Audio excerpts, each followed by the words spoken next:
Good afternoon and welcome back to the channel.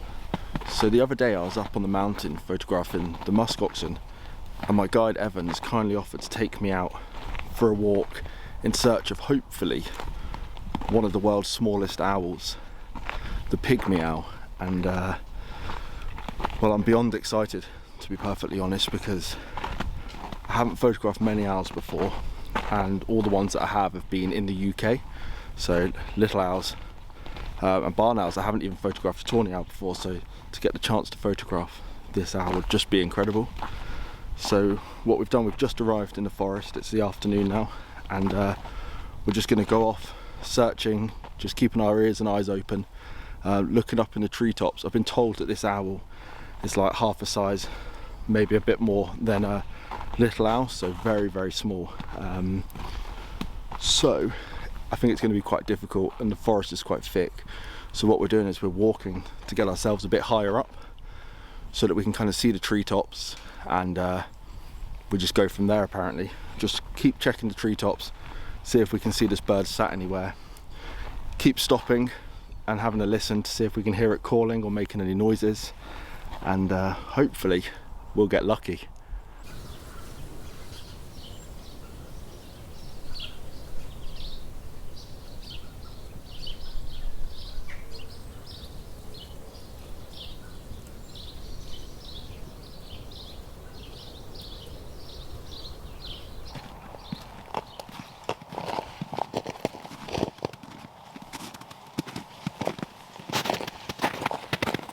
So I thought whilst I was walking, I would do some talking and kind of explain things a bit. So I arrived in Norway about 5 days ago now, and went out on a guiding trip with Evan for the musk oxen, which was just amazing. I had the best day, and he has been so hospitable.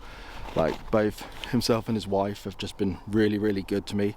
And Evan is like a local expert. He guides here, he runs workshops and tours all the time, and he's taken some time out today just to bring me into the forest to try and find this pygmy owl, which is so good of him. And I'm feeling optimistic because I've been out with him now for a couple of days, and he really does know what he's talking about and what he's looking for. So, and it's such a different type of photography for me being out with a guide, because I don't really have to do much thinking. I kind of just follow, especially when you're in a new location, in a new country, looking for a new animal. It takes all the pressure away, so all I have to do is just walk around, listen to what Evan's telling me, and just keep my fingers crossed, really. He seems quite confident that we're going to see an owl today, but he doesn't know at what distance we'll see it, so he says it really does vary, and as we come into the spring, they can be easier to find, but it can also go the other way, where they can be more difficult to find. But he does know of an owl in this territory, and as I say, he seems confident, so that gives me confidence. So I better go catch him up. Actually, I've lost him whilst talking to you, but yeah, really looking forward to it, really excited. So haven't been looking long, so we'll get back to it.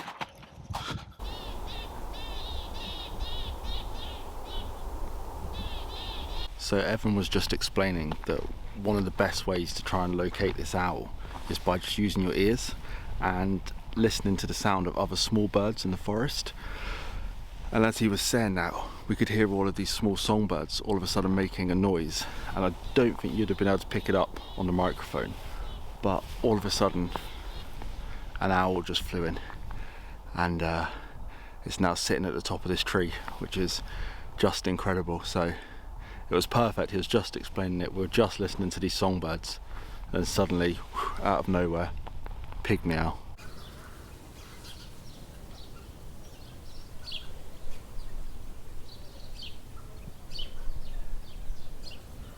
It's flown off now, so we're going to have another little look for it, and if we can't find it, we're just going to call it a day. Okay, that's my cue to move on.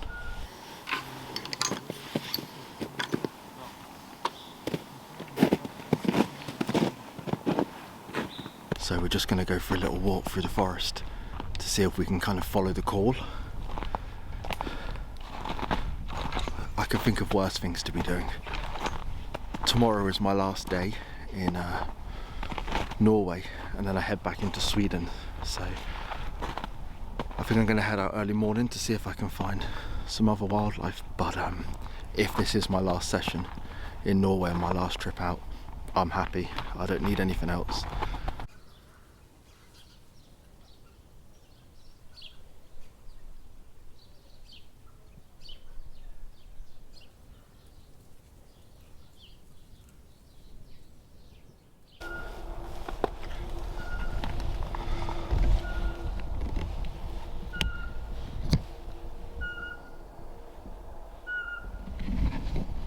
This is so nice. This bird sat for a good, I don't know, maybe 90 seconds, maybe even a little bit longer, and it turned its head a couple of times and I managed to get a shot of it looking in this direction, so I'm so happy with this. You see that? I know it's not the best image in the world, but I'm just chuffed that I actually managed to see and photograph this owl today.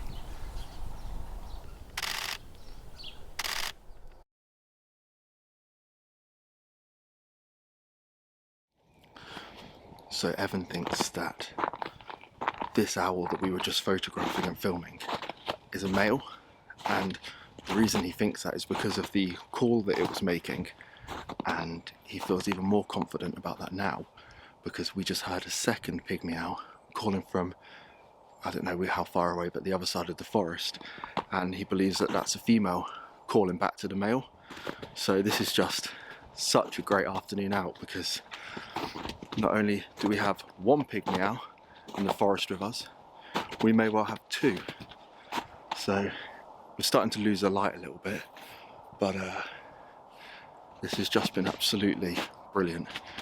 So hopefully we get a sight of them again. The male flew off, and once the female started calling. But yeah, what a great day out.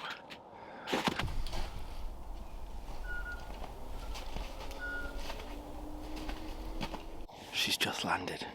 We just witnessed the male and the female mating in the top of a tree, and it was all a bit of a rush. Everyone was like, they're mating, and by the time I put my camera up to the tree, it was all over, and she's stuck around and she's kind of screeching now. Okay, not now. Did you hear that? It's incredible, and I'll show you the back of the camera because we've now got a nice blue light, and I'm trying to get some silhouette images of her. So if I show you this, it's so hard to do this on the back of the camera because of the focus, but look. So if I focus, that's the owl just in that square, and she's just up in that tree.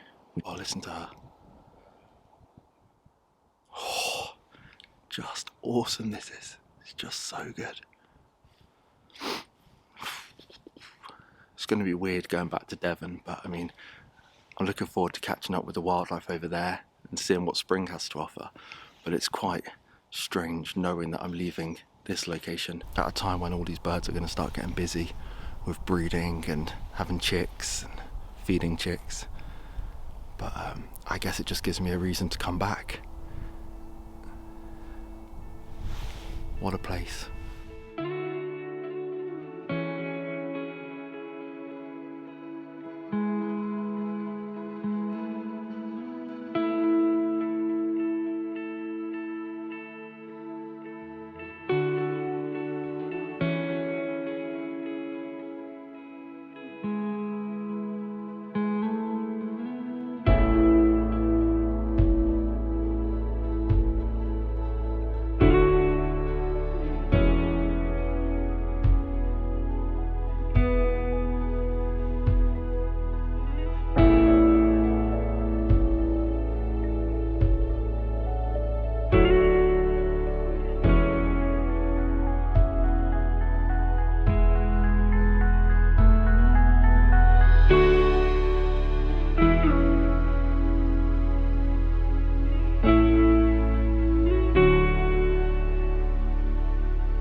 owl is still sat up on this tree behind me, and we've just been sat here in the snow just watching it for the last 10-15 minutes, and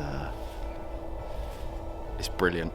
Look, honestly, it's just been an absolutely incredible afternoon here.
Well, we're going to call that a day now. We had so many sightings of these owls, and got some images that I'm really happy with, I think. So, and some nice footage, and all in all, it's just been a great afternoon.